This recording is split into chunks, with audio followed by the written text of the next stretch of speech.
नागपुरात मुख्यमंत्री देवेंद्र फडणवीसांनी शरद पवारांच्या राष्ट्रवादीनं काढलेल्या मंडल यात्रेवर टीका केली आहे। ओबीसी समाज दुरावला हे समजल्यावर यात्रा काढतायत असं फडणवीस म्हणाले। तर ओबीसींची शक्ती काय आहे हे त्यांच्या आता लक्षात आलं असून वर्षानुवर्ष त्यांनी ओबीसी समाजाला केवळ पाण्यात बघितलं।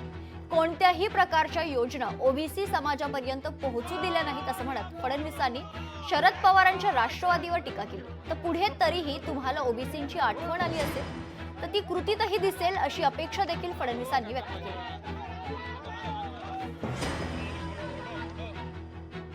ओबीसींची शक्ती काय आहे हे त्यांच्या लक्षात आलेलं आहे। वर्षानुवर्ष जे त्यांनी ओबीसी समाजाला केवळ पाण्यात बघितलं, कुठल्याही प्रकारच्या योजना ओबीसी समाजापर्यंत पोचू दिल्या नाहीत, ओबीसी समाजाला केवळ भाषणाचं राजकारण त्यांनी दिलं।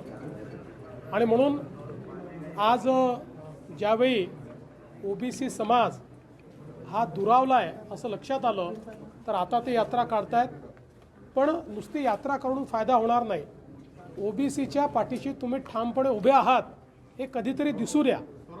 ज्यावेळी ओबीसींवर संकट येतं त्यावेळी मात्र तुमची भूमिका नरोवा कुंजरोवा असते, हे ओबीसींनी बघितलेलं आहे। पण ठीक आहे, आता आठवण आली असेल तर ती कृतीत दिसेल अशी अपेक्षा करू।